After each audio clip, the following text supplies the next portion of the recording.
Ramogi joangen dakika 26 tok sadek marokinyi makoro nyiso ni wasedonjo achiel kachiel e twak marwa e chenro mar mbaka oromo kinyi makawuono. Chieng' tich abich ka chieng' tich abich wabedo kod mbaka kod rowere mantiere gode studio marwa kae. Mano yawuoto nagi adek ka achiel kod nyio nagi adeka. Odiochieng' makawuono Ramogi joanga twak modwa bedo godo otudore kod thuolo mar rowere e duond buche mag siasa. Bende duond buche mag siasa osemiyo rowere thuolo makare. Obed thuolo mag telo kata thuolo mag laro kombe mopogore opogore mag yiero e kinde mag yiero e pacho kae. Ramogi joang mae mbaka madagoyo kod rowere mantiere gode studio ka in bende kaka pile ami thuolo mar chwalo paro moramora ma intiere godo kokale namba mar ote machuok 236000 kaka pile nyalo tudri kodwa kokale Facebook page marwa ibiro yudo wa Ramogi TV X @Ramogi TV. YouTube bende ibiro yudo wa achiel kachiel Ramogi TV Kenya. Kan bende nyalo tudri koda e Facebook page mara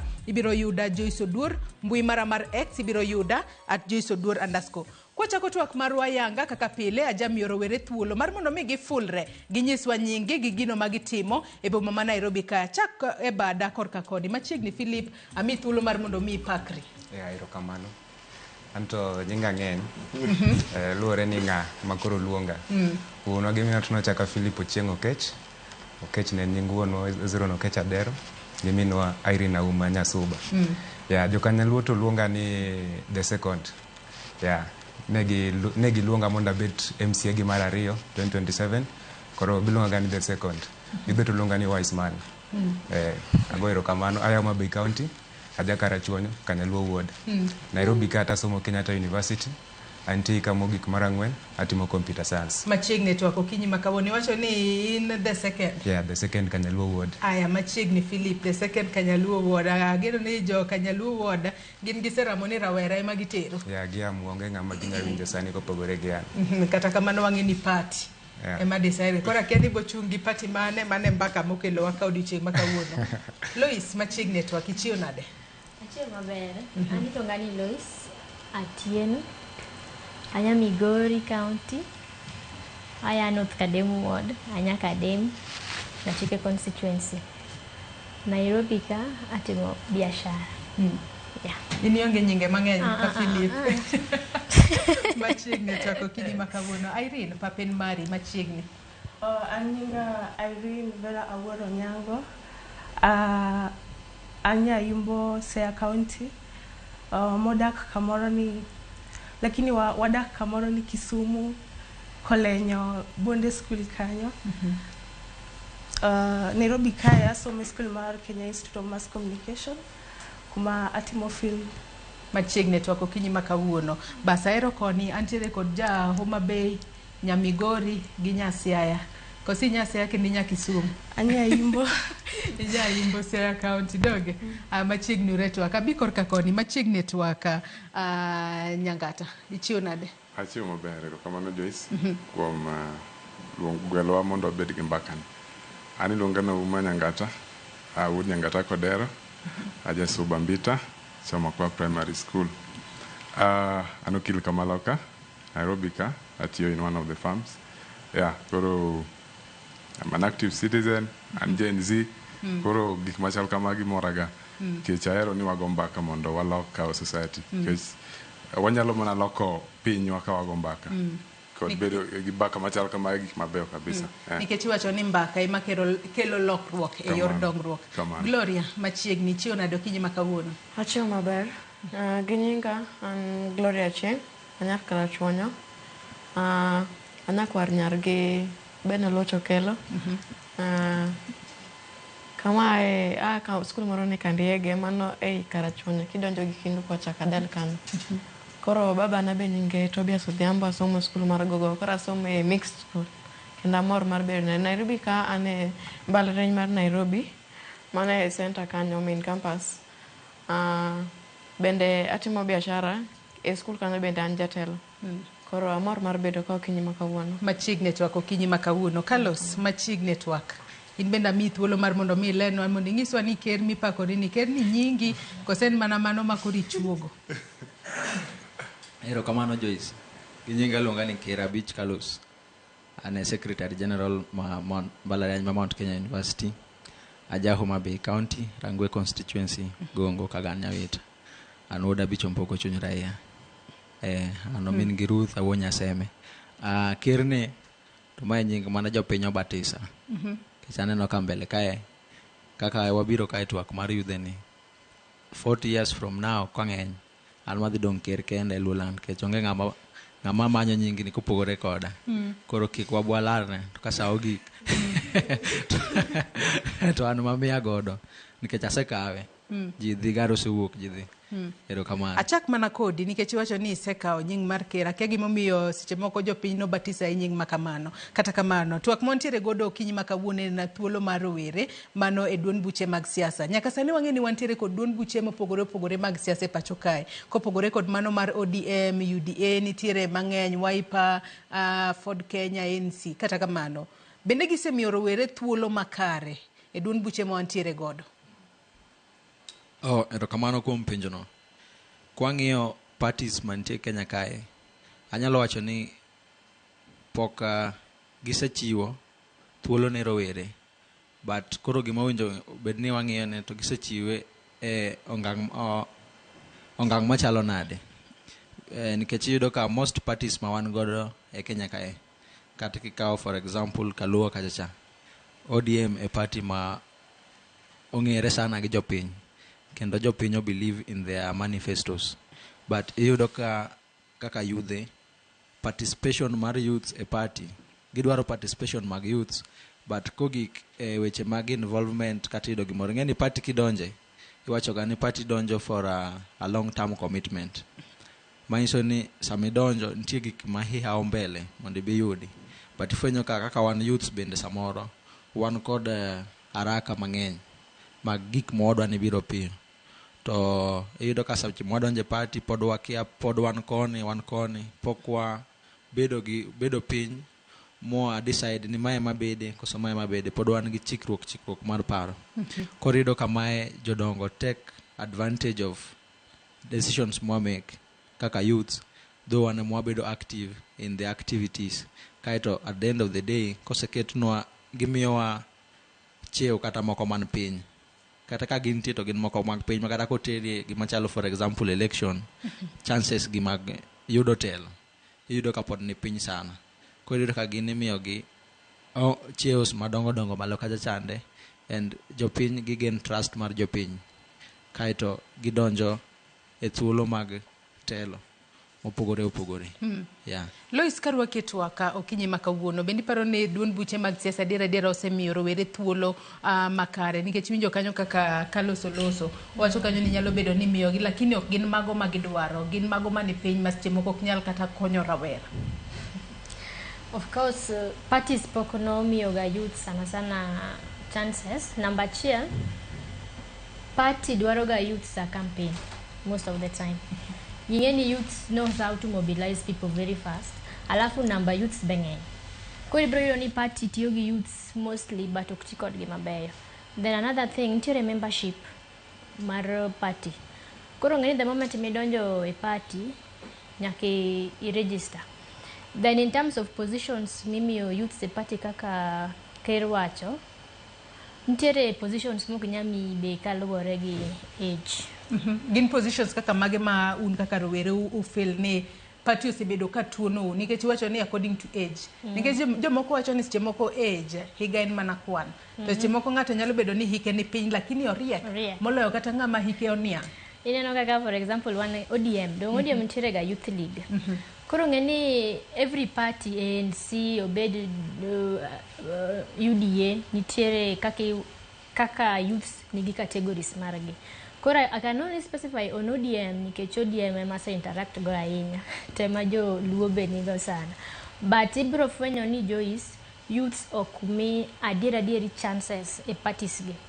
Jotelo bro tiyo gi youths marach. Mano is the order of the day. Then in terms of experience, sani koro minyo party leader. Koro wabeda dieri, wachacha. Gato kaka Babu Owino, okinyalo expect nyalo bi Babu, for as my opinion though. Okinyalo expect ni miyo Babu Owino party leader. Because ka wadwaro ise serve kaka nga e party ka previously. Kech Nyong'o se serve kaka SG for a long time, then Ababu na Mwambo luwe kokane Sifuna.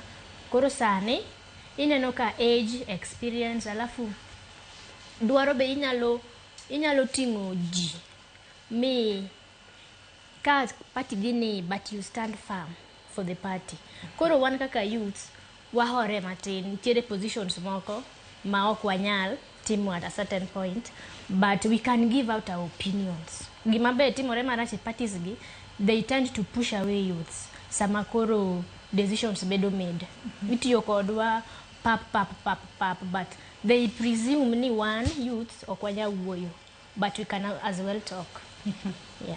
Nyanga taka rwaketwa kokinyi makawuono siwinjo ka Carlos kachiel kod Lois oloso odiochieng' makawuono. In korka kori bende paro ni duond buchegi osemiyo rowere thuolo adiera kose rowere ohore ahoya. Giwach ni an we amaka party adhi mbele kod party kalure ni adiera kwa ng'iyo kata kaka nogwela nyong'o mar mondo miene makoro bedo gai mar ODM to Karaila bro bedo kosewuok kodhi AUC. En kalure kod gino miluongo kanyo kod dhongere ni loyalist. Ne ging'iyo ng'ama osebedo loyal to the party. Rowere hore mondi gin bende gibede party eka koro gine kaka ginyalo chopo kiwango moro mar loyalty makoro giminyalo pod ne gilemo kose rowere oriere ariya gin bende gimany kargi ma ginyalo chunge motegne party. Joyce, rowere ma Kenya ka we have been treated badly political parties. Kendo onge gimomiyo wanyalo hore kech ihori to kine hopes mbele. Party ma Kenya ka the space mar youth has been very limited, but kwa ng'iyo kata history sani kwa kata party mar ODM kwa wacho the youth league kata danga piny ng'ato ni kwa na youth league leader moro ma ODM ing'eyo onge, like all youth league mag parties madongo Kenya ka are dead.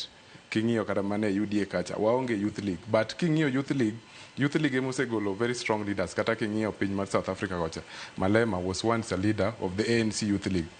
Youth league me platform, but koro ing'eno party ma Kenya ka machalo ka ODM ang'o nyaka ibed mana jaduong' moti ma jagni 80 gi wiye kinyalo yude thuolo.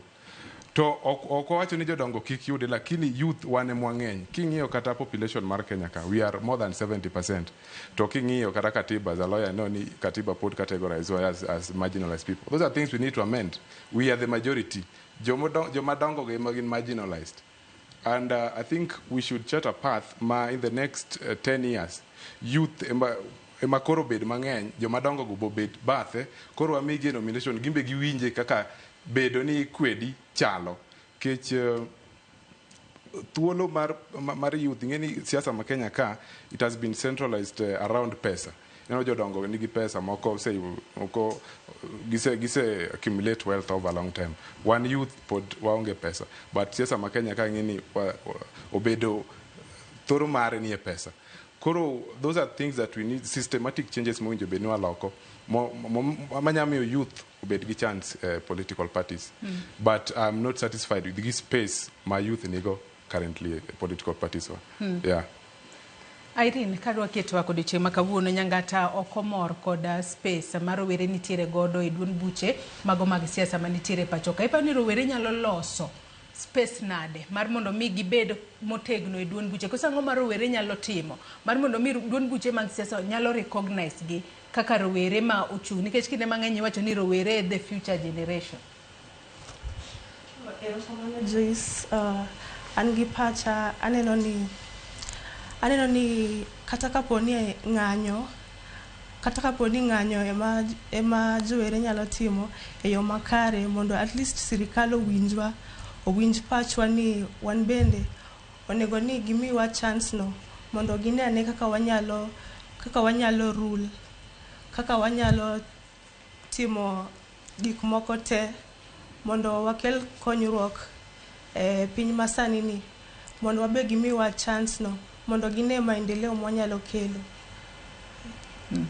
Gloria en korka kori wach mar rowere e duond buche mag siasa nikech adiera ka wang'iyo kata e kinde mag yiero yudo ni seche moko imayo rawera otiko timiyo kata ng'at ma seche moko hike oniang' ticket mano mar laro mar laro kom moramora kata kombe mopogore opogore. Tiyudo ni rowere to iweyo kalore ni ng'isi ni in pod hiki tin, pod intiere kod kata higni mang'eny mar mondo mi ilar komno e kinde mabiro mbele. Narrative makamano wanyalo tieke yo machalo nade mar mondo mi kik ni iwe rawera nikech hiketo seche moko entiere kod manifesto kata lony ma adira nyalo konyo gweng' to nikech koro ni hike ne piny en koro party wacho ni in bed kando mondi wami ng'ane ema hike oniang'.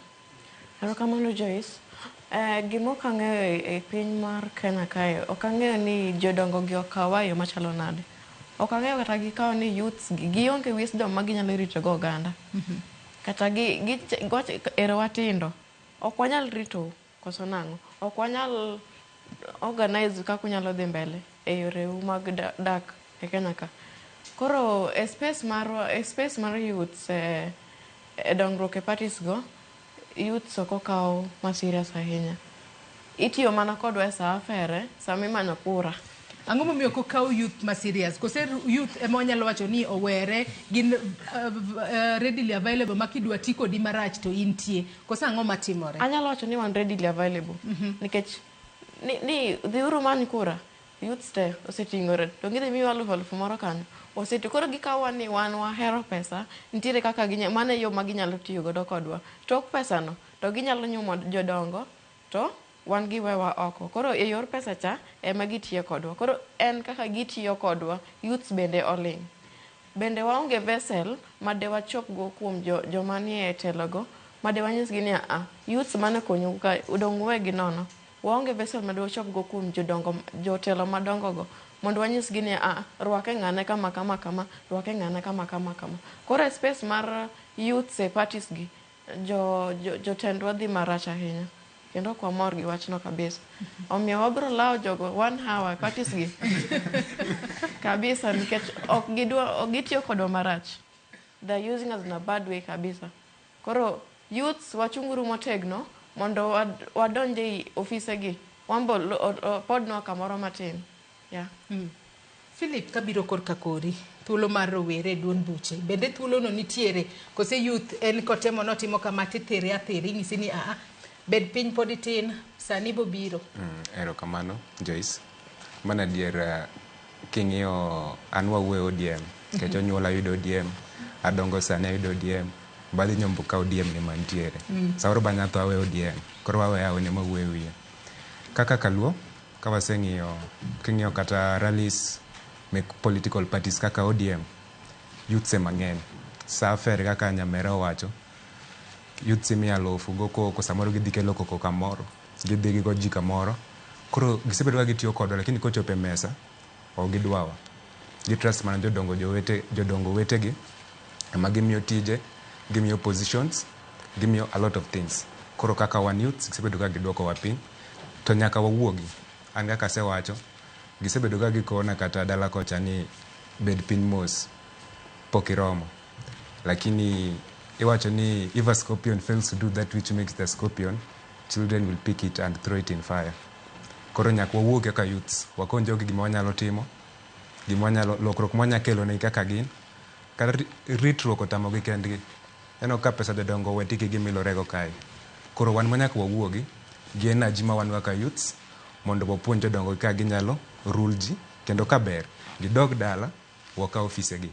Either elective kata miyiere ji, kata ji abed appointed. Alafu opinion mango, king'iyo nyocha kane Nyawang'aya, Her Excellency Madam Governor Gladys Wanga, nomin national chair lady mar ODM. To koro vacancy nodong' e county kacha mar Homa Bay County chairperson. Wana ka jodongo gidemo wuok ni dware.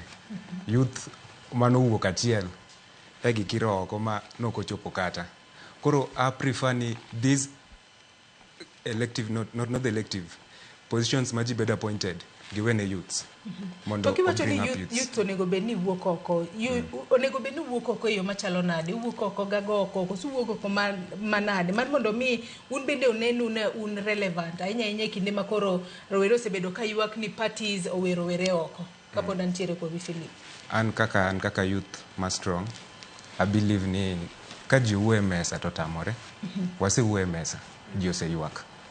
Koro agoko lakini ok sana, jadongo kiko sana, igoye gi wisdom, tidogi yueyo, iwe koil, to chaki make samon. Koro kaka wanyalo wuok, wawuoga 2027, waromo, kinena tika onge go lakini anga duo onge gima nyata matimo kunya paro 20 chien ka Gen Z demonstration dong no ka wan gi power so that's why nyako wuogi power chate mondo wagol jodongo gi office mondo warul gini aka wadwar yeah. Kaduoke twak kera kaloso kinyi makawuono nyaka sani ero rowero osebedo ni yuak ni duond buche ok migi thuolo ni ka gitemo chung kod duond bura mora mora to inyalo kata mayo tiko timiyo ng'ama chielo tiko. Bende paro ni kinde ma wadhi mbele bende mane gima dwani watwage matut ahinya kalure ni rowere koro nyalo chung mar mondo mi olos duond bura margi to adiera pati to kinyal loso gi lweti nono rowere oge kod pesa.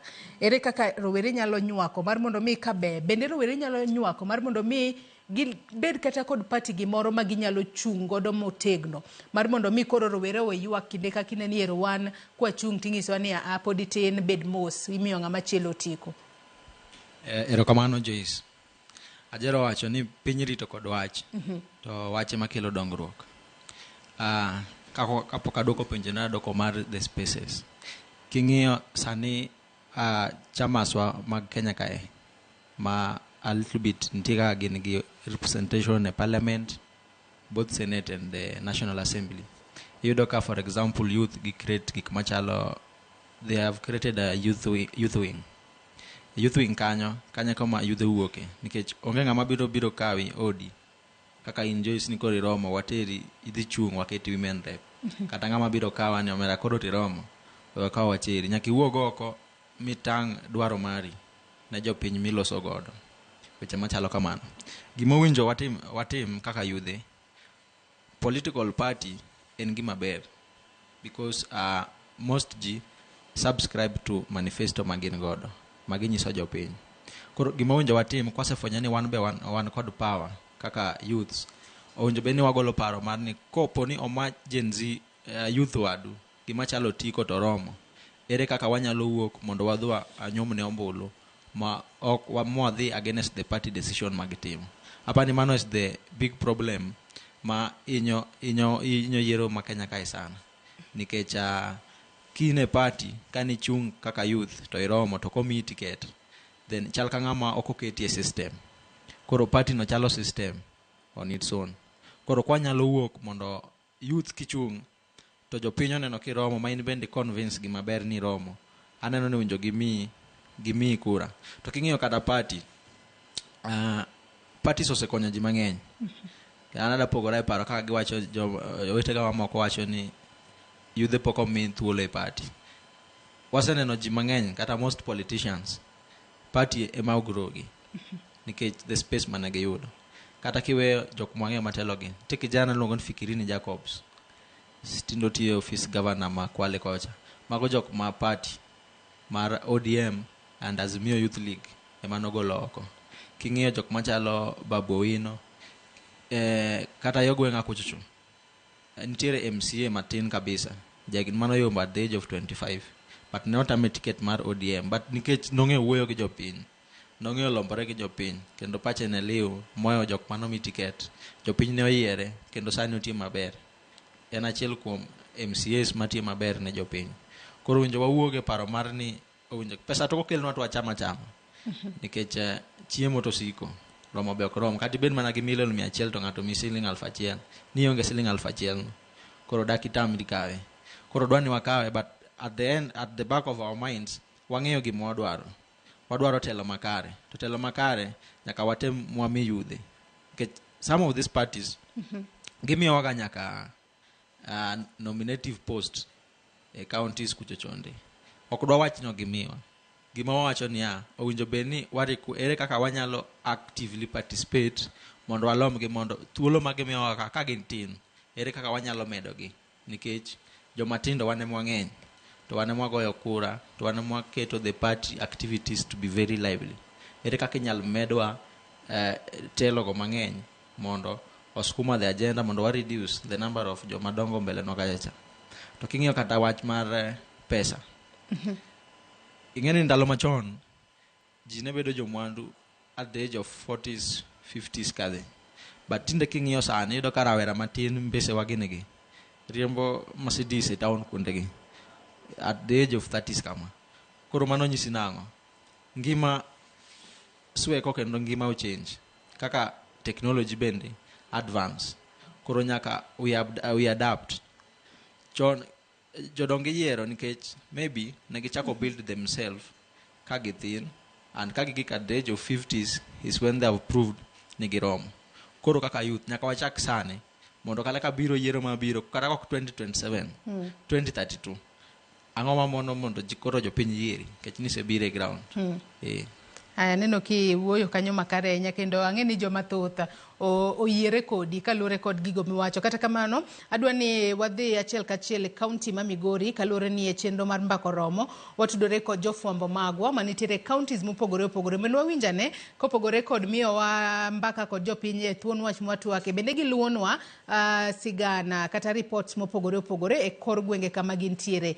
E kaunti ma Migori adwa natudre kod jafwambo marwa makono yaure Juma ka intiere kaunti ma Migori ichiew nade okinyi makawuono. Ang'eno okinyi makawuono itudori kodwa ka intiere kambi sukari mano mar Soni mayudore kaunti ma Migori. Nyalo mana nyiso ni nyaka sani chal mar wechego mag tich e kambi sukari mano mar Soni nyaka chal sani chalo nade. Kata kamano wang'e ni kambi sukari mar Soni en achiel kuom kembego ma nyaka sani osebed ka itemo mar mondo mi orie chenro mage mag tich e yo makare mondo dhi mbele kod rego sukari kata rego niang' e yo makare. Juma ka nitiere kaunti ma Migori obro bedo kotwaka kod moko kuom jotelo manitiere kaunti mano e kambi sukari ma Soni mar mondo mi ginyiswane ni to nyaka sani kambi sukari mano mar Soni tiyo nade. Juma kia kiwinja gi sani oyaure ka intiere kaunti ma Migori chiyo nade. Nyalo mana nyiswa ni chal mar kambi sukari ma Soni gi sani chalo nade Juma. Erokamano Joyce winji makare kowuok e kaunti ma Migori. Nyaka sama wantie kambino ma Sony Sugar kama bende nitiere kata romo madhi nyime machiegni kacha gi okelo jokanyo to ahinya mantie sekta no manie e kaunti ma Migori. Romo bende ochuo kod jata tije mar kambino ma Sony Martin Dima mabende twak mabende dhi nyime kacha cha. Kata kamano wadwa ng'iyo ni to nyaka sama wuoyni kambi ma Sony ochomo kanye. Antiere kod achiel kuom jokanyo manie jaoduno mawendo mabende penjo maduong' modwa penjo ka sama koro entie kani en mokwongo jatend piny Kenya nitie Migori ka ma higa mokalo ne nitie higa ni nok bende ne nitie jopiny ni penjo ne to ang'o mane giwuoye bero kambi ma Sony en wach manok owuok malong'o ne jopiny. To mar ariyo bende ni winjo ka bende nitie ywak kata kotende kod yo mar ket kambi ma Sony makare leasing kata deso kambi no ma Sony en gima nowacho kinde mokalo to nyaka sani samoro wach ni hospital calling en kaka joma bende chung ne jogweng' ma wendo kata joma seto maniang' be chenro mar deso kambi ma Sony dhi mbele to be jopiny ong'eye te nang'o be inyalo tim mar bero sekta ni maniang'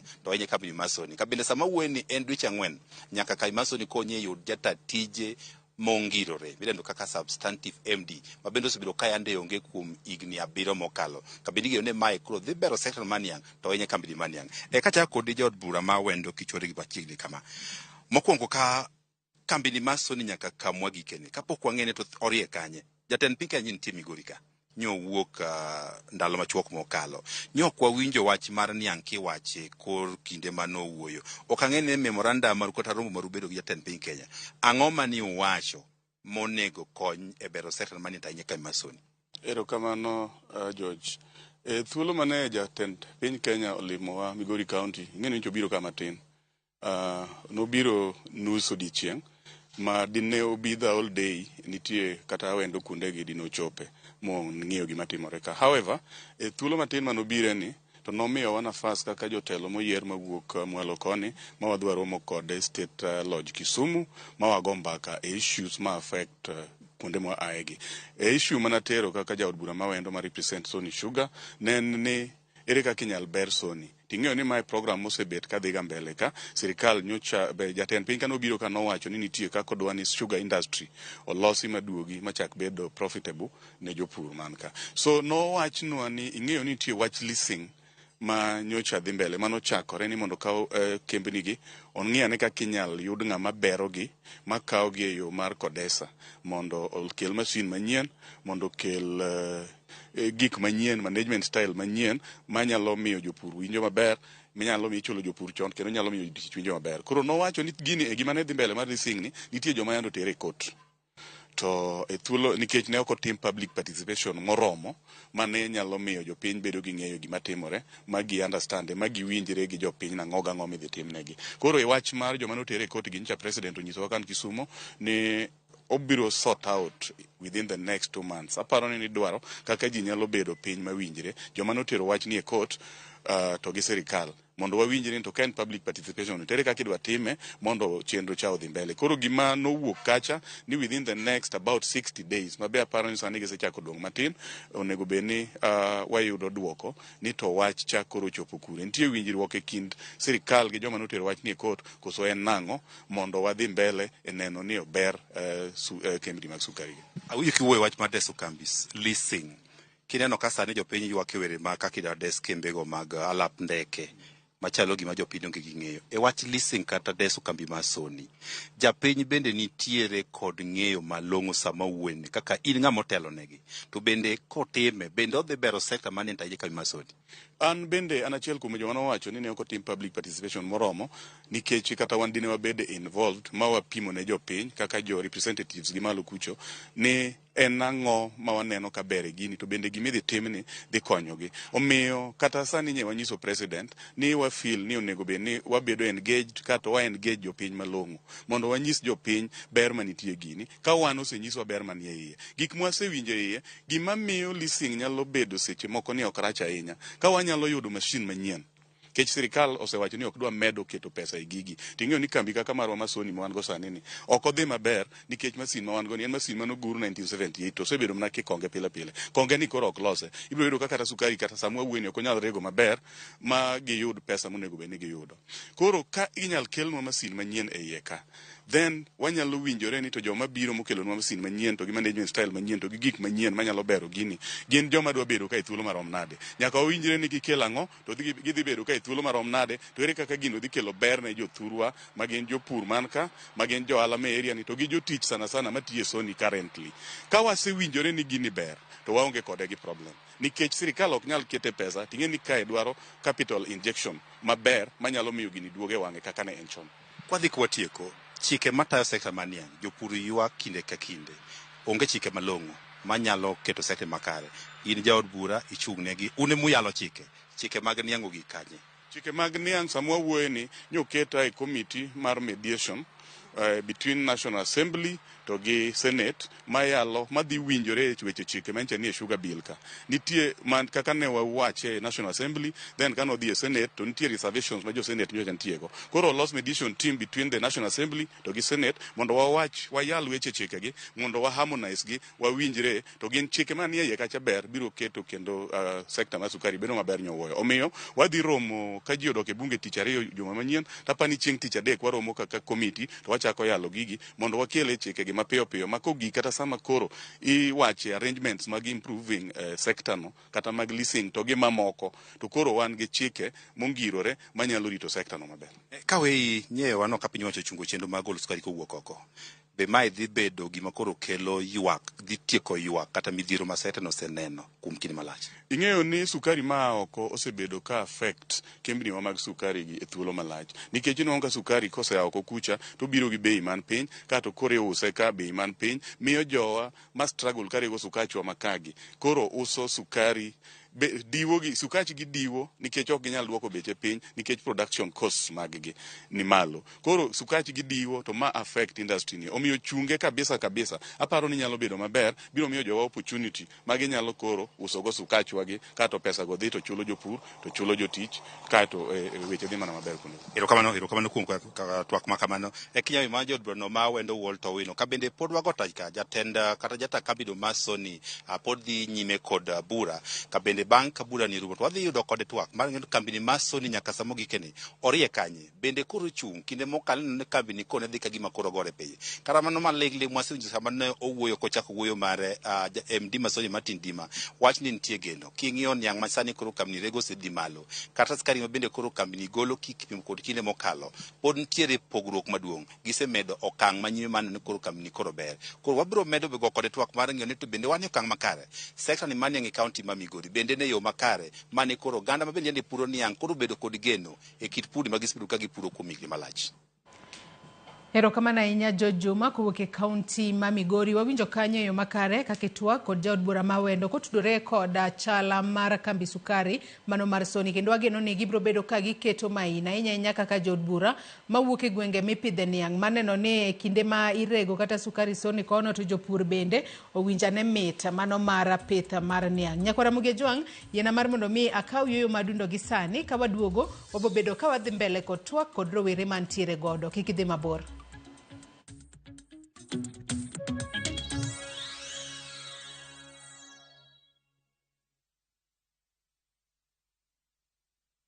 Jipange na View sasa imerudi kwa mbwembwe na vishindo. Jipange leo kwa nafasi ya kujishindia mamilioni ya pesa. Jipange ushinde na View sasa.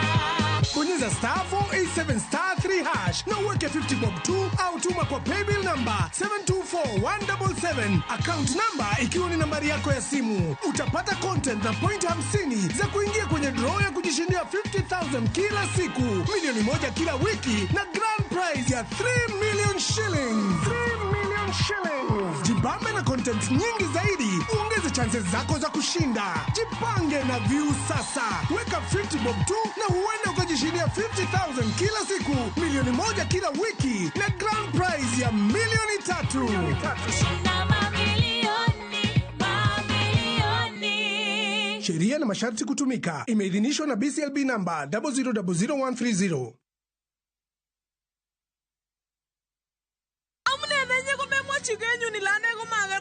Tuguk tugul ko kimi komye. Ak anendet ni kwawech. Is Kalenjin your language of the heart? Kerkonyegu. Then we have a sweet surprise for you. Wow, kerkimnatetab chomyeto. Sobetab Tai, a story of two hearts bound by undeniable love. A story full of secrets and lies that unfold into unbearable pain. Mune sigiun cheptangung ne mingin asimakiker. Mama chininye, mama charusin, ako mama chakai ngwangine. Kaiker, aibun kakokachi weringung koi. How far will you stretch for the one you secretly love? Watch this heart-throbbing story, Sobetab Tai, only on View sasa.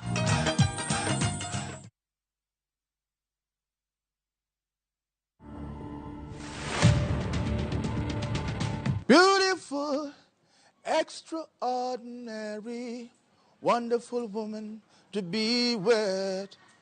I could have bust my gun, but I won't. We've been smoking herbs from a very long time now. See me floating on cloud nine, dancing on the rainbow.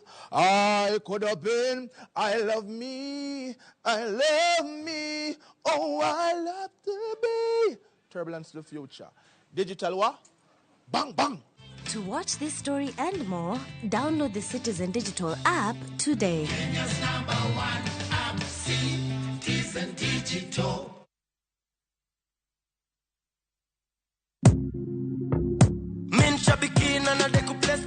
Naitwa Daniel Kimanzi, nimetoka Kitui County. Mimi kazi yangu ni I'm an engineer by profession.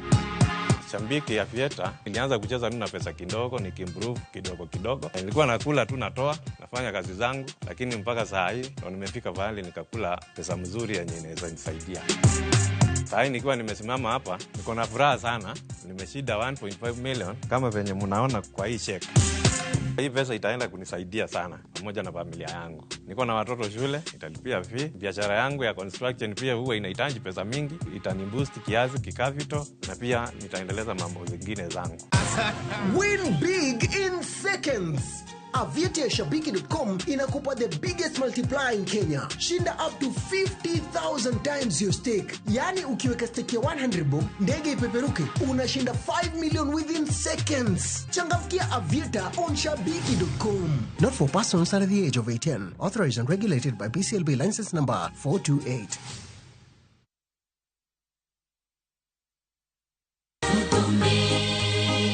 Wabed joma ler ngima wa, kawarito ler mar pachwa, timbe wa kod winjruok gi Nyasaye.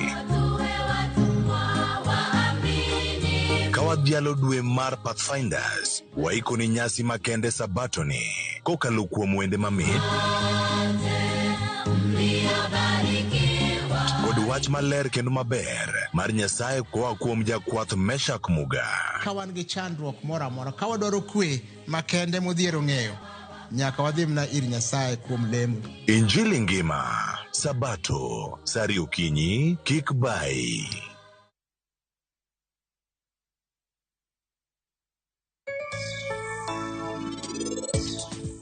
Antie wach moro mosechando chunya ahinya. To kawuono aneno ka we are only the two of us. Anda ka bed nani ofis ka weche moko thago we ofis ka to ka dok yot bende weche moko nitie mathago we yot. Ng'ami keto ni hero ni osiepni ni. Ng'ani ema ketho odwa enure. Anyisi wang' lela ng'ani ema ketho odwa. Tem matek kabisa. Kik weyi kapod in single. Karacho mar romantic pod nitie. It is true ni marriage is a scam.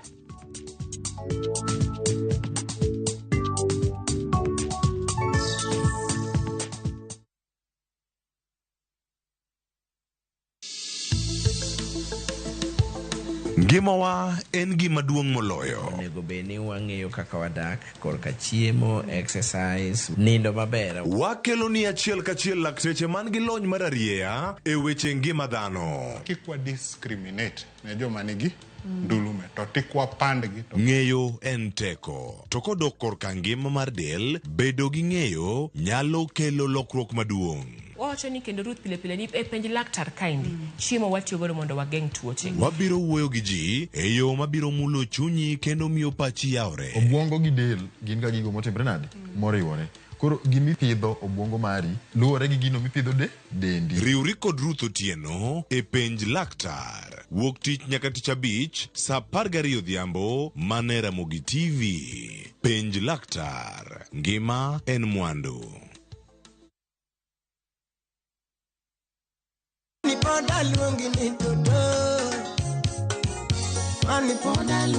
Bas nyako Ramogi tich abich ne die chendo mar Ramogi Night Disco mabiro ni saa 4 mar otieno kokalo ni Ramogi FM kaachiel kod Ramogi TV. Waiko ni mathoth ahinya kama bende e jangulu mar Jauma wadwa ng'iyo sigara mar Jolly Boys Band. Jomage mantie, thumbe mare mane gigolo, to mage mane Nyasaye osekawo. Kaka bende koromo saa 5 DJ Kolo nyisgi nang'o moiko kanyo endo. Kochopo sabik nyako Ramogi Juang en ajawa time. Kabe this Friday wadhi bedo gi Eli Cole Womo kaachiel koda Orwaya Band live mana kaendi. Umenitoa soko saizi niko loving with you. Wawacho pile kapile niya kete mana ka.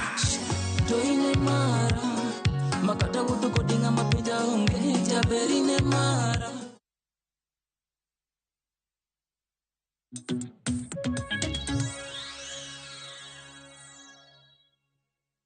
Machiegni kendo nyako Ramogi Juang mar mondo mi wadhi mbele kod twak marwa e chenro mar mbaka oromo kinyi makawuono kama twak otudore kod thuolo mar rowere e duond buche mopogore opogore mag siasa. Antiere kae kod yawuoto nagi kaachiel kod nyio nagi wagoyo godo mbaka kapo ni duond buche mag siasa osebedo kamiyo gi thuolo kata oiwa. Somane moko kuom ote ma joneno magwa chwalonwa kokalo yorewa duto te mag tudruok okinyi makawuono. Omosh Digaro wacho Omosh Digaro Land Cruiser en adiera ni kaber to onywaka rowere e duond bura nikech wanie piny ma modern world makijende ema apano dwa wacho ni tawala. Kevin Kenya wacho ni thuolo onge ne rowere kendo kaber to rowere ma Nyanza onego walos duond bura moro 2027 warakre gi ODM wich kod wich mondo walok piny. Derek Ayeko wacho ni thuolo rowere onyiero kanyo ni this comes after ODM selected Nyong'o and not a young party member. Wacho kanyo ni a political party is somehow a private entity and those who get positions are people who have sacrificed. Odhimbele wacho ni subscribed and continue to subscribe heavily for the party because the party won't run with words but money. Now rowere must not get agitated for not being selected to either positions of the party. Odhimbele wacho ni first we must look at our contributions to that party. It is not just by mere words and misuse of the title youth. Ang'o musetimo ne party? Pesa di mugolo e party. Party ok time yiero. Party kao ng'ato mawinjore obed kanyo. Youth should go out there, form their parties, be party leaders and aspire for positions like Malema and Bobi Wine. Si ati mnakuja kwa party ya mtu alafu mnaleta kifua ati lazima mchaguliwe. This is a no. Tieko kanyo kwa chani, I support ODM's the decision. In fact, bang nyongo torengo in case he will still be breathing by that time, because these are the people with the experience on how to run ODM and have sacrificed a lot for the party. Rawera olos party ne. Paro maleo kanya inya. Ochienga, wachana na chienga ka uok Mombasa. Ojende osebeda ka itiyogo marach nikech ojende ok mi thuolo mowinjore. Gima jotendwa onego tim mar tiego dhi mbele rowere en ni ka giketo ng'ato ma hike oniang' okang' mamalo, to jalupne onego bed rawera mondo rowere oyud tiegruok makare. Maka kumu Junior wacho no yaore Joyce kaka pile an Kirindo Kasgunga Mbita aneno chenro makare mosna wuoda Chamakoa Kasgunga Ouma Nyagata Okila. Odhi mbele kocho ni Joyce, wan kaka joma youth mokwongo itiyo kod youth marach kod josiasa mapachoka kirango kuonde mang'eny matulo wuoke kata ndalo siasa rowere itiyogo marach. Rowere bera ka yudo telo to nitie rowere moko mabe koseyier moyudo kom magidwaro to pesa magiyudo miyo wigi wila nyaka gi jok moyierogi. Pesa keto gi koro gitimo mana gigegi manono. Kenya kae en mana kod namba mang'eny gin e majority to rach rowere gidwa telo to kogik ndalo kura to yudo ka namba mang'eny mag kura onindo to mana mag rowere ok wanyal yudo telo ka ok wago kura.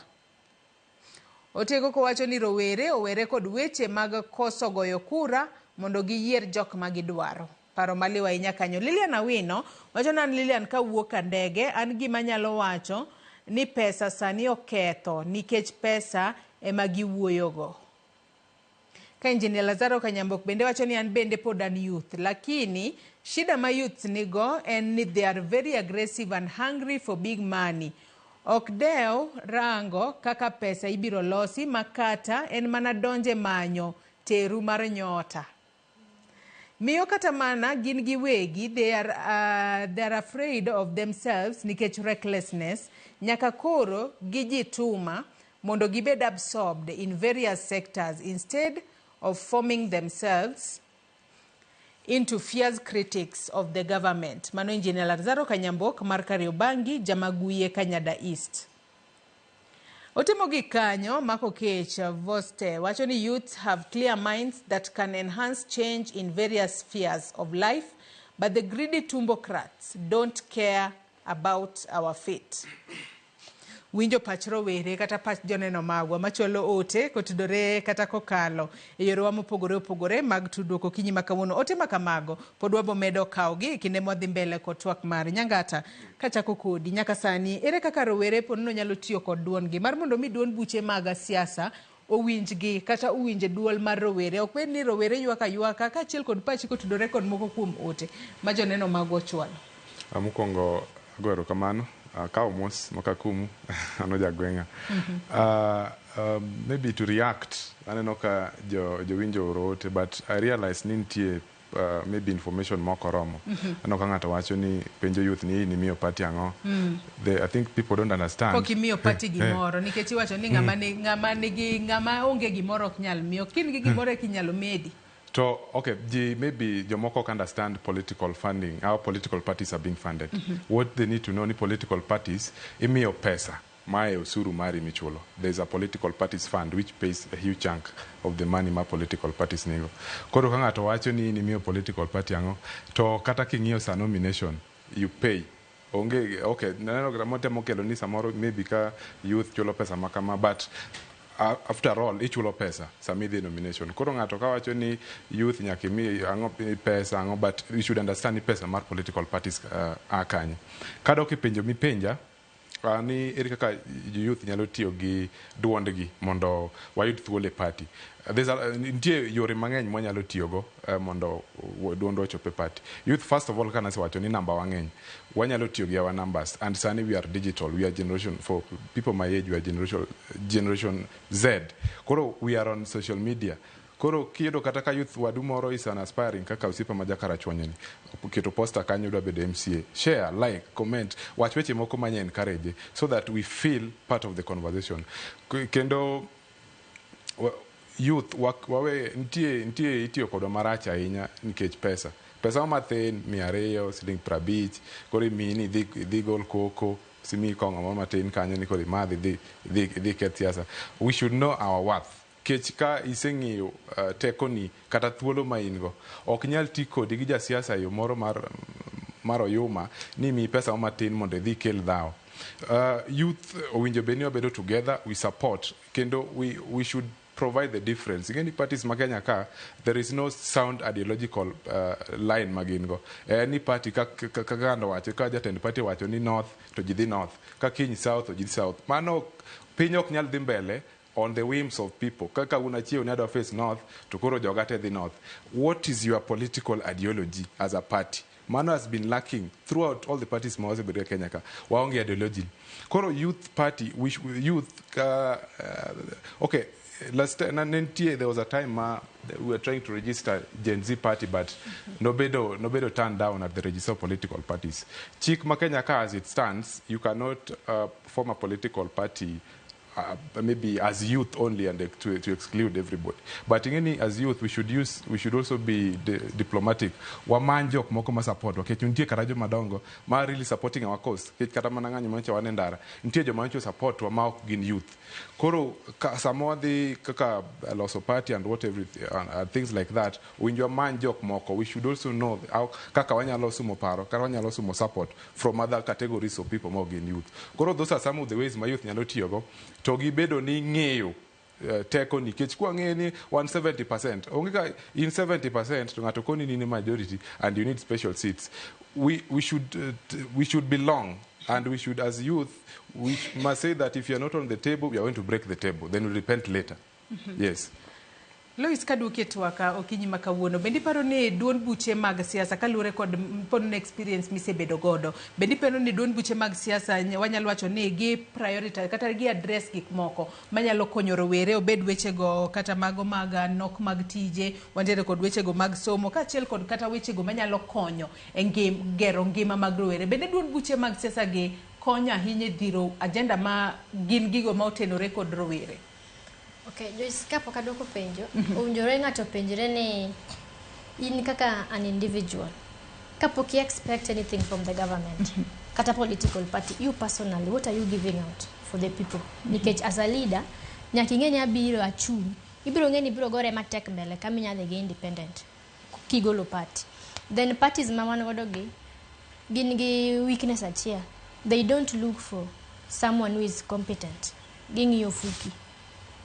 Parties mang'eny ibiro yudo ni ng'ato somo kendo qualify, but they will not give the person ticket. Give me the other party ma samoro golo. It's somehow based on token. Mi biro miyo party leader. Then I don't think nigi address issues ma affect jo piny parties wage.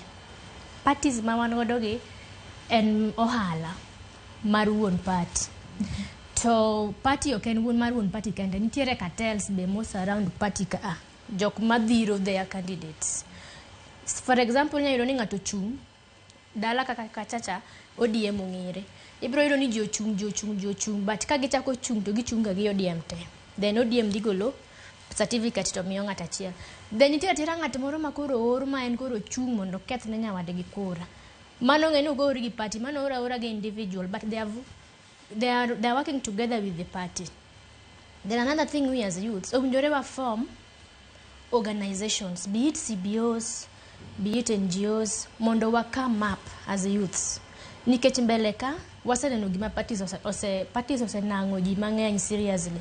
Nikech ibiro temo matek mimany pesa. How many politicians, for example, an negosiep na miluongo ni Nene. Nene osikata biro gaka. Nene is a youth and a vibrant one. No chung 2022, mondo nodwa vie for presidency. Nochopo kuma kane nene dhi launch, party ne kochung', the government intervened and they intervened badly. Mane gikelo koko, gikelo chaos. Then gima inyowa sana ber Joyce, gini youths moayiero. Personally, ada wuoyo Senator wa Migori, Eddie Okech. Eddie is a youth. To Senator wa nyaka ne yier, anaketa gima Senator timo in the first place. Okni agoye, adwa lawe by the way. Because any youth. To anfaka gima Senator timo. Kumoro time Senate ko sidwa no tim kanye. Nikech senators to wang'e ni tijgi onego bed e Senate kacha. Weri keta giti, okay, kacha ko kata gi wacho oversight. Migori County wa wan gi scandal mar pesa everywhere. There is no flagship project where we can stand up firmly and say, this is something ma Governor Timo. Then another thing, Noyero Senator Kwaparon is a youth, and he will come back and lift other youths. And a political forum Mamigori. Pokaneno Kumaedi, no wachoni now, Omanyo youths, Mamigori, Odwa wacho goda chelaria dek. Katagi youths musiepe ne monya wachono wothogo. And is a leader mane wayero kwa paro ni biro lift youths palo.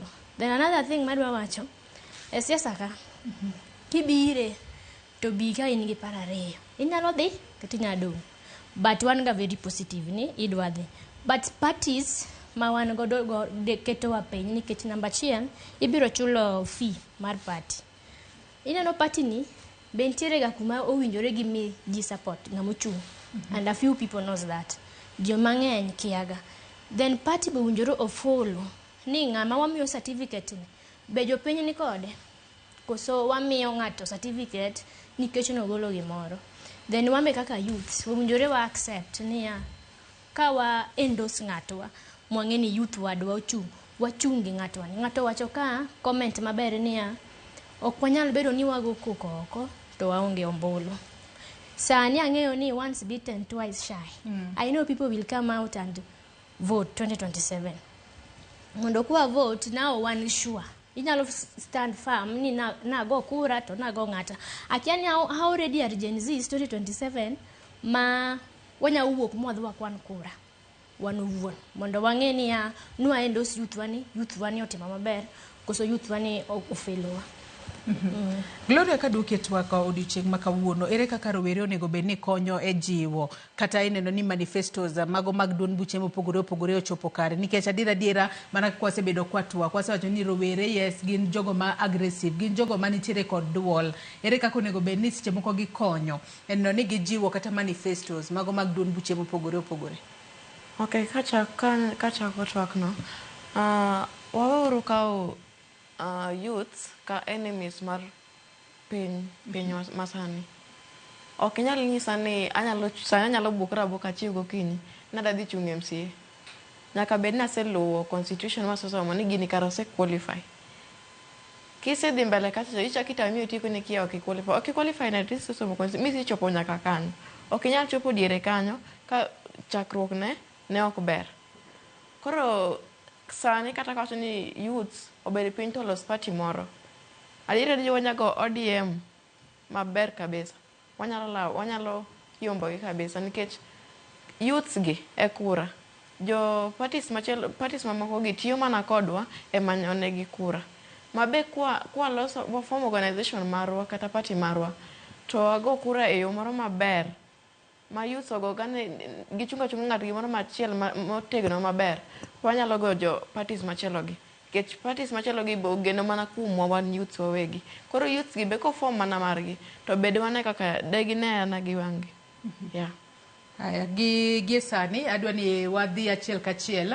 Aya kata kama ni nyisa ni podi loso weche maga tudruok kalore ni wabobedo kwa dhi achiel kachiel nyaka ido mar mondo mi wane ane kaka ogai mar obila mano e yor kojolo Gilbert Masengeli odiochieng' makawuono chopo e nyim doho mar mondo mi oduoka kalore ni odiochieng' makawuono nyise no chop e nyim doho kama ibiro bed ka ing'ado ne buna mano motudore kod dhi ataro mar chik doho chik mane doho golo nogolo chik mar mondo mi obi ochop e nyime nyadibiriyo nokochopo gino mane doho yude kod ketho mar dhi ataro mar chik mar doho. Odiochieng' makawuono ochopo e nyim jang'ad bura mano Lawrence Mugambi mabiro bedo ka ng'ado ne bura kotudore kod contempt of court. Wawinja ne mondi kaka chenro dhi nyime gi kuro gi sani.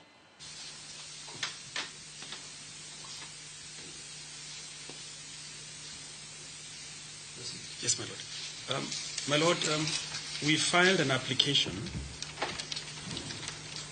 dated the 12th of September on behalf of the first respondent applicant. We took the liberty of serving the first petitioner.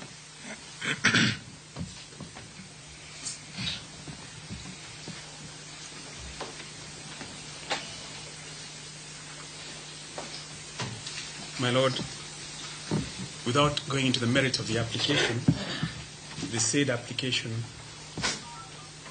seeks to stay the sentencing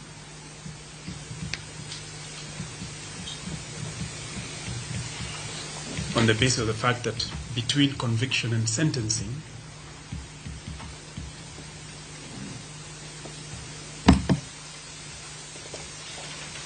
a court may move the court to discharge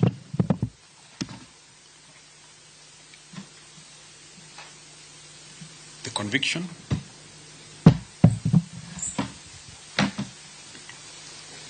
and that is what that application seeks to do.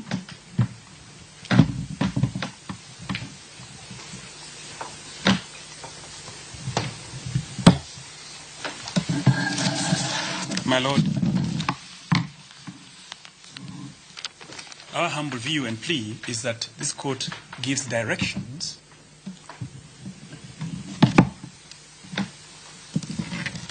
on our application that was filed under certificate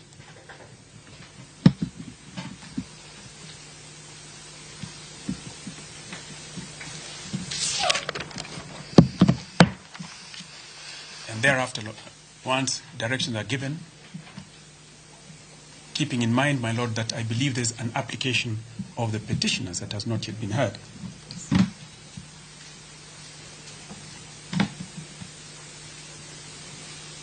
The most prudent thing to do would be to give directions that the two applications be heard.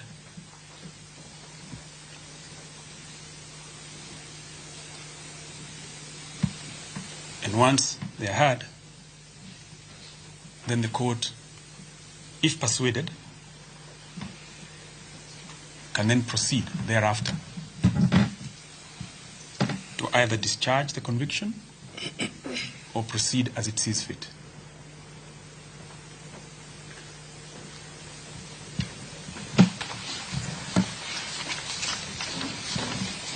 My Lord, there is sufficient authorities, legal authorities, that indicate that an application of this nature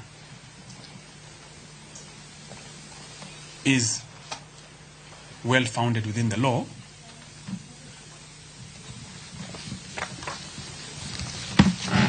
And of course, my Lord, it's guided by the well-known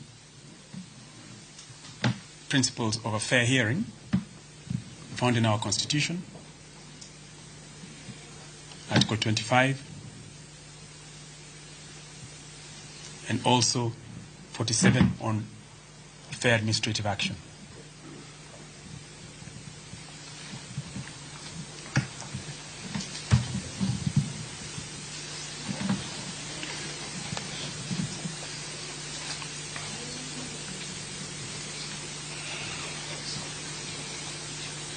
Our application was listed in the cause list this morning as number 1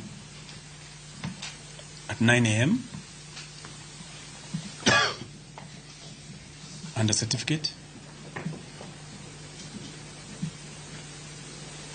and the sentencing was listed at 10 o'clock.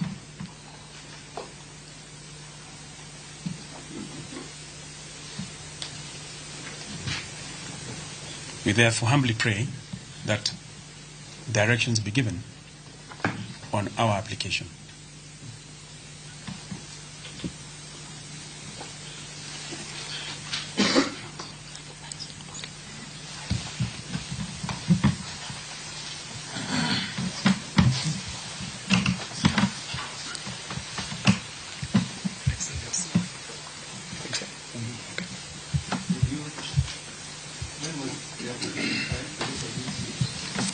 We filed it on the 12th of September.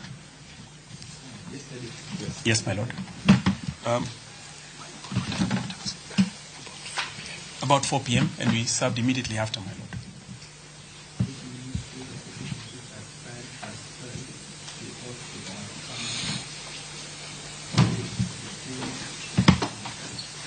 Exactly, my lord.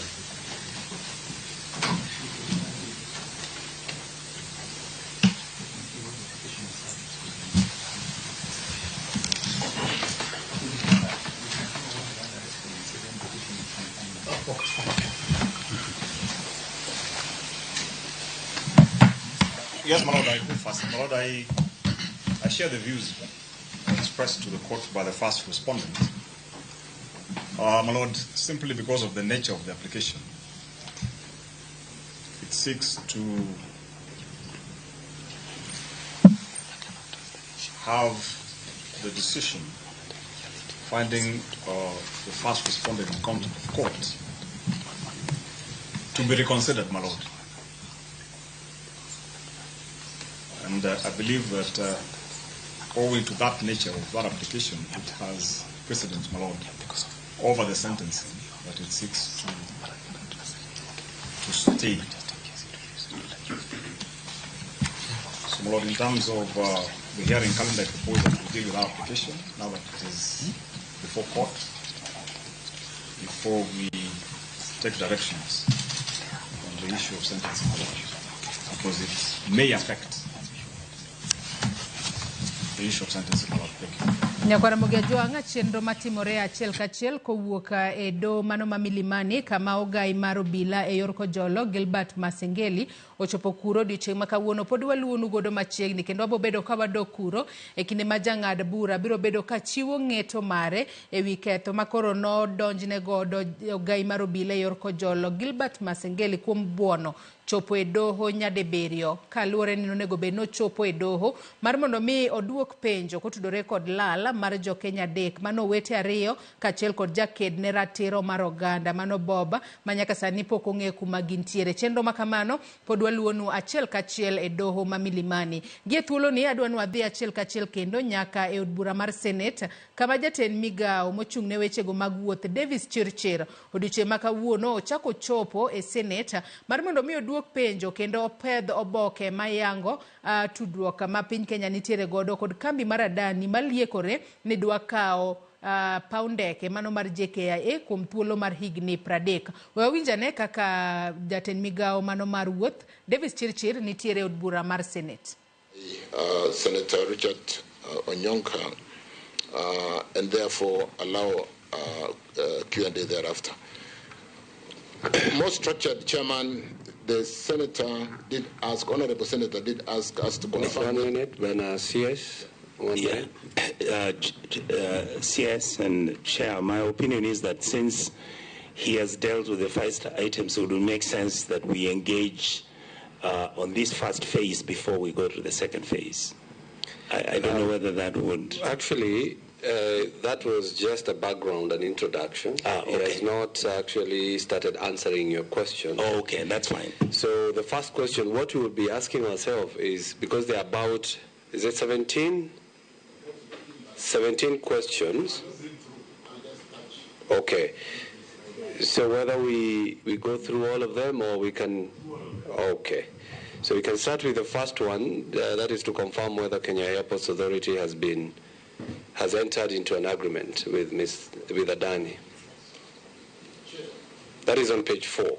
Page 4, thank you. Chair, on the question on whether we have entered into an agreement with Adani Commercial Limited, a private company, to lease out JK under the Build, Operate, Transfer model of public-private partnership, and if so, to state the terms of this agreement and to indicate the associated costs to be incurred by the airline and other users of JKIA.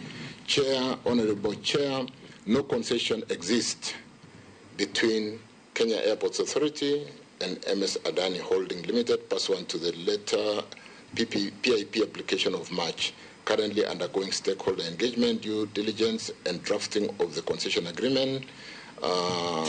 MS Adani Holding Limited of India submitted a PIP to build, operate, and transfer JKI under the private-public public-private partnership model. The government is pursuing PPP model on account of fiscal constraint in the face of acute infrastructure constraint. The sector chair infrastructure deficit was an output of the National Aviation Policy Study and a mid-term investment plan of December 2022 done by ALG of Spain, and this helps us to answer the other question that comes later under the clientship of the PPP Directorate. The policy guides inter alia a substantial development of civil aviation sector with respect to aviation planning and development, security, safety, environment, technology, human resource development, and data and information management. The midterm plan, on the other hand, assess the high technical, economic, and financial evaluation of each of the main 6 airports covering JKIA, Moi, Wilson, Kisumu. Detailed feasibility study was further done on JKIA by ALG of Spain under KAA sponsorship to guide investment, and this is where we are later on seeing the mix-up between ALG as a transaction advisor when they were actually doing this particular job. The indicative cost of the users and airline is work in progress with the methodology of determining under Section 12 of the heads of terms which we have attached. As regarding, Chair, the contract documents of this agreement and to indicate the ownership of Adani, the process undertaken to identify and award the lease and stating whether there was public participation in the process, Chairman, like I've said, we have not reached contracting stage in this transaction. We only have the head of terms document summarizing key negotiation items awaiting the finalization of the stakeholder engagement, which is currently ongoing, and the due diligence, which is also currently ongoing. To inform the drafting of the concession agreement, the commercial details of the proponent are expected to be output of the ongoing due process and will be part of the concession agreement. On whether a tendering process was conducted, I think, Chairman, I don't want to delve too much into that because we've said it is a public initiated proposal, unsolicited, and we have captured that well in item number 3, response. As to providing the details of the contract, Chair, Honorable Chairman, the contract between KAA and ALG of Spain, I think, let me read a question so that we articulate that because that was a very specific. Provide details of the contract between Kenya Airways Authority, ALG, a Spanish company, the transaction advisor indicating the ownership of the company, the process undertaken to identify and award the contract to develop an air transport policy in Kenya and the subsequent payment of 160 million to this company. Chair, the contract between KAA and ALG of Spain of December 2023 was for the JKA feasibility study to identify detailed technical, commercial, feasibility, and social environmental aspect of the airport to guide investment decision making. The contract and the executive summary of the feasibility study are also appended in the documents I've submitted to this Honorable House this morning. Submit notices of meeting, agenda meetings. Let me be helping you with the question so that you can just give me the Thank answer. you so much. Yes. Honorable Chair, Number 5. That is submit notices of meetings, agenda, minutes, and resolutions of the Kenya Airports Authority board meetings of 15th July 2024.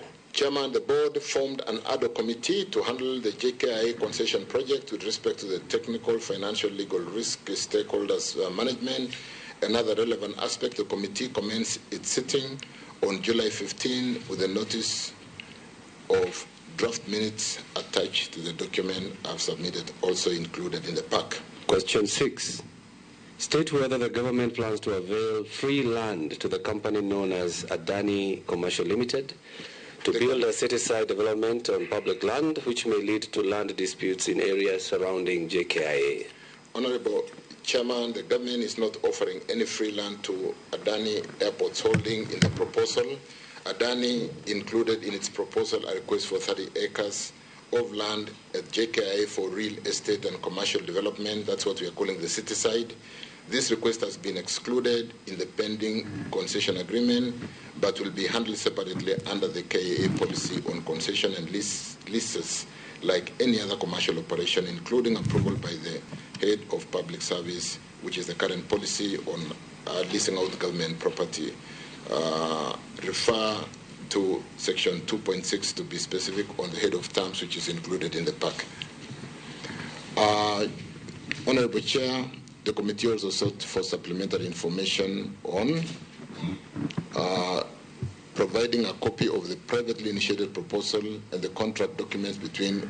We've provided the privately initiated proposal. It is part of the pack, Chair. But there is no contract, like we've basically said. Number 8, Chair. Give a detailed description of the proposed project, including reference designs, sketches, and alignment maps.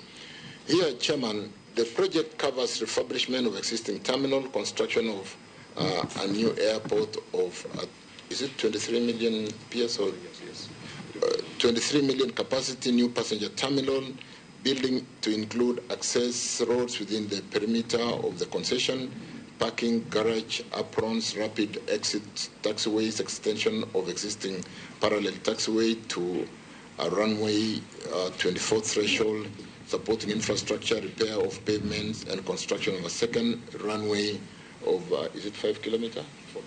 4.2 kilometer. Reference design sketches and maps will only be available once the development area is marked post the signing. This is what I call the master plan, which is a condition precedent 9 months before the financial close. Number 9, Chair. Explain the present stage of the privately initiated proposal. Honorable Chair, the project is currently at stakeholder engagement, due diligence, and drafting of concession agreement stage to enable further progressing through the due process in line with the PPP Act, like I've highlighted in those 20 steps, which we will have to walk through. Number 10. Explain the process that was followed in arriving at the decision to award the privately initiated proposal to Adani Commercial Limited. Again, Honorable Chair, here KAA has not, like we've said, awarded any contract to Adani Holding. However, a PIP is an unsolicited proposal. Any private party can submit a PIP to a contracting authority like Joang mano en jaten migao mochungne wechego mag wuoth mano Davis Chirchir ka intiere nyim Senate kama koro ochiwo ler kotudore kod oraga Adani parni jomanie mano aneno ka jotije mag paw ndeke ne obago ng'anyo ka koro giwacho ni gionge kod ler matut kotudore kod oraka midwa mi kambi mar Adani mondo ta paw ndeke mar JKIA kuom thuolo mar higni 30. Gie thuolo ni adwani kendo wachak wang'ad tong' wadhi achiel kachiel nyaka e doho ma Milimani kama ogai mar obila yor kojolo Gilbert Masengeli odiochieng' ma kawuono ibro bed ka isomo ne kum kaluwore koda koso chopo e doho nyadibiriyo. Awinjane kaka chenro dhi mbele kuro gi sani. And it will be meaningless to canvass it after the ruling has been delivered. My Lord, that position, I think then even the petition has to proceed. Lastly, my Lord, the principle underpinning discharge of contempt of court orders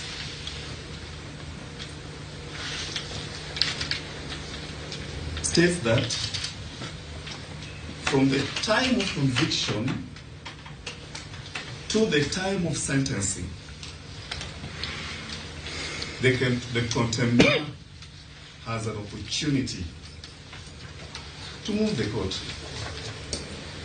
And now the contender is going to be stripped of that legal and constitutional safeguard, particularly in the present instance where he was found to be in contempt of court for failing to attend court.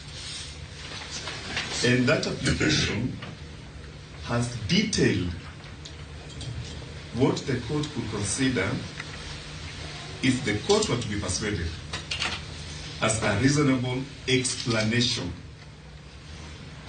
that could have the net effect of arresting the impending ruling. In short, my Lord, we plead that this court invokes its inherent power under Rule 3, Sub-Rule 8 of the Tunga Rules to temporarily suspend the sentencing in order to provoke a reaction to the application. Thank you, my Lord, for allowing us an opportunity to put that on record. And we pray that the LSK, that has a Section 4 mandate, will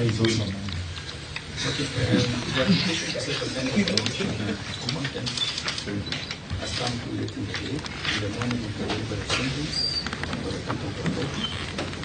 The court considers that this will further engage its proceedings, and therefore it is rejected. The court shall proceed and deliver the ruling. Most of them. So, and given, sorry. Just one procedural issue. Please, you're not presiding. One issue, procedural issue. Give me a few minutes to address. Okay, Mr. Bitter. Yes. Let me do this. Just one issue. Let me get my secretary is already on it. Yes. I'll be back in the next 15 minutes. Most obliged.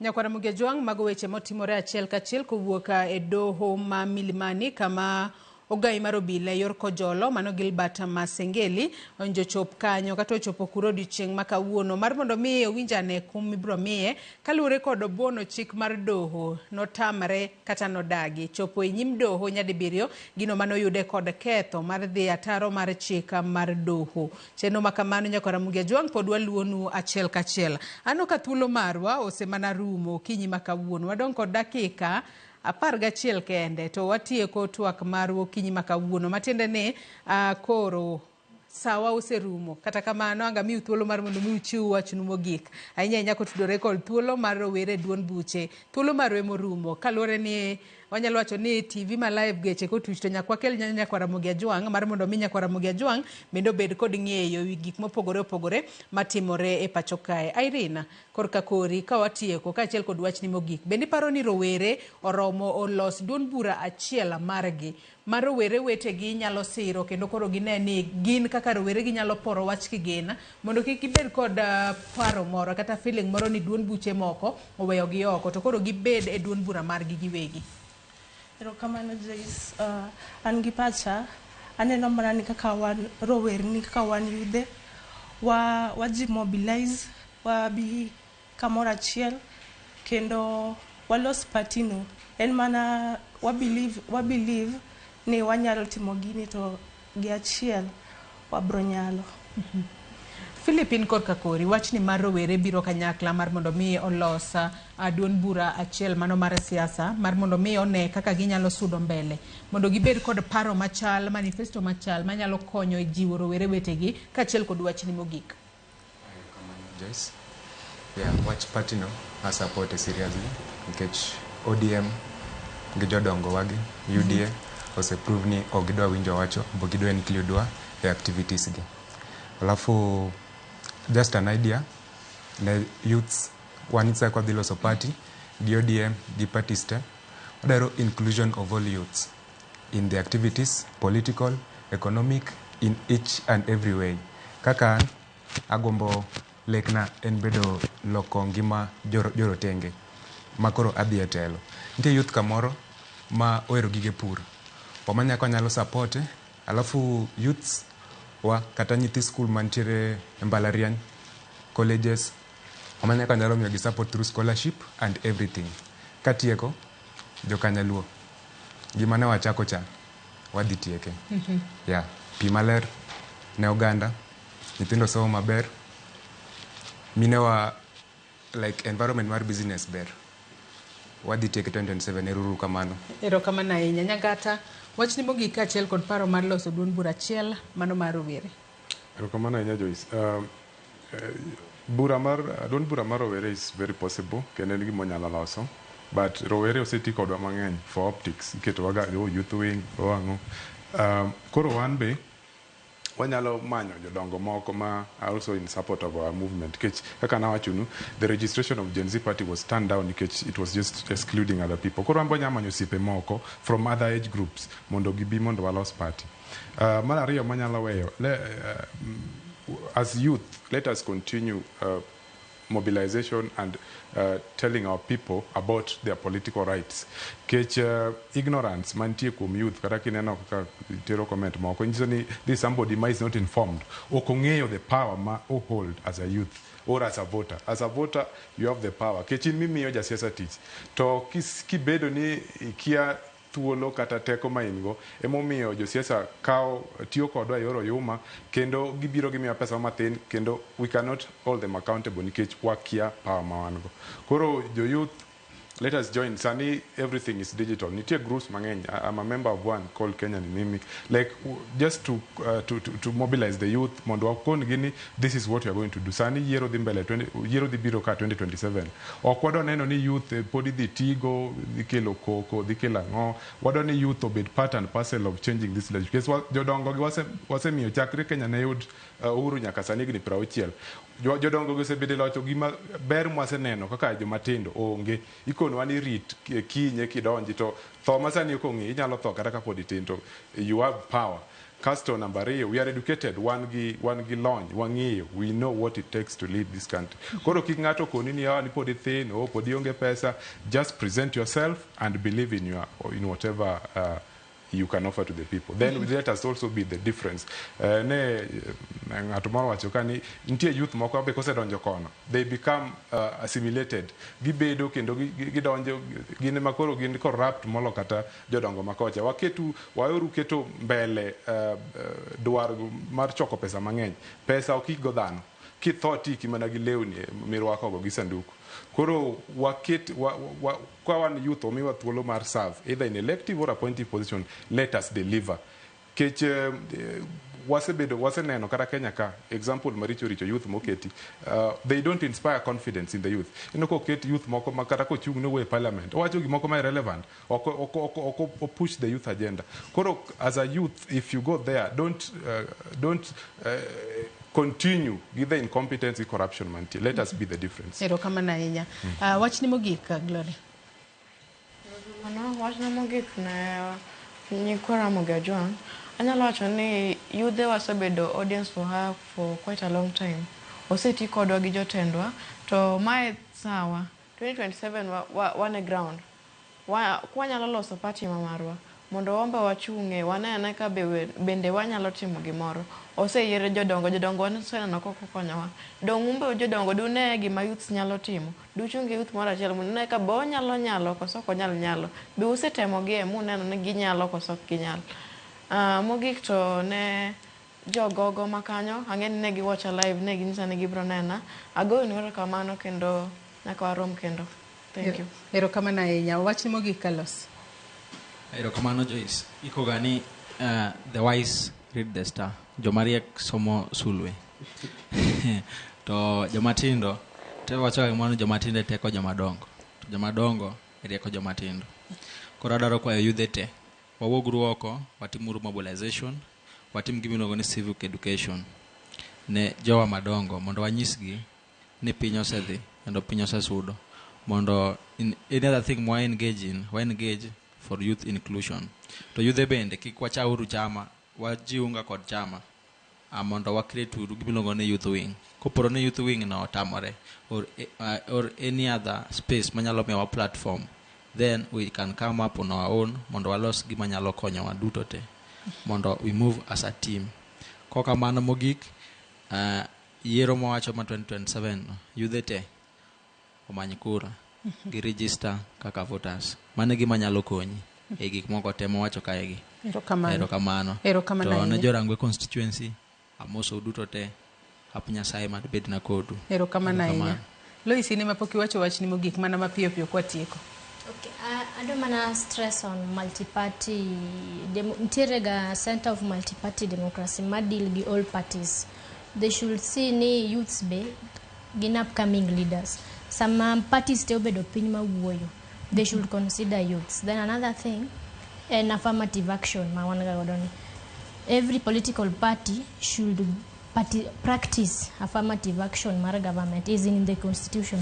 Kora mondo giwe puuza sana nikech affirmative action kanya mawani youths, women, people with disabilities ineno mondo gi wabedi included. Alafu through devolution interior devolution of governance now to counties and national government. So winjore walugi machik wacho Kenya ka. Chik is just sitting pretty in those books, in those offices, in those shelves. Let us at least try and follow gima chik wacho. Mondo wawe beda ni wajodonga icha nyama kata youths okwa nini. The news mbe wachunga fa maka youth wadu chung tuwamia support. Jotendwa mwayiero ma youths mbele kanyo winjo wa maler. Kokuti odongi gini adi wadwa lau marachu ne 27. Erokamano ahinya uduto kuom kawo thuolo mar okinyi ma kawuono mar mondo mi ubi watwagi kotudore koda thuolo mar rowere duond buche. Thuolo mar obedo matin kalore kod chenro mamoko mane waluwo bende odiochieng' ma kawuono. Kata kamano agonu erokamano ahinya. Pod wanyalo romo kende twak mamoko mar mondo mi wamed goyo mbaka magero oganda. Nyako Ramogi Jwangi kanye mwachopo gode giko mar twak marwa e chenro mar mbaka romo okinyi ma kawuono. Ka in bende agoni erokamano ahinya kuom bedo koda nyaka nachak chenro sa 12 mar okinyi. Saneno kanyo kenda kariyo kende mar mondo mi omol sa 5 mar onyango manyiso ni thuolo marwa manomiwa emoserumo. Ibed kod odiochieng' maber kendo ibed kod weekend maber. Oriti masani nyinga Joyce Odur.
Lazima tutafute, tukafunge.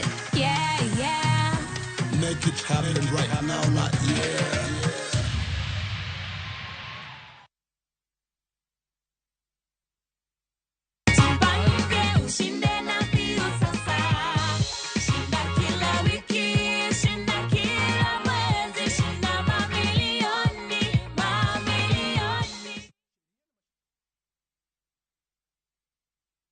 Imagine exploring the heart of Europe, where ancient history meets modern marvels. View Travel invites you on a 15-day, 14-night European adventure starting from $3,715 US.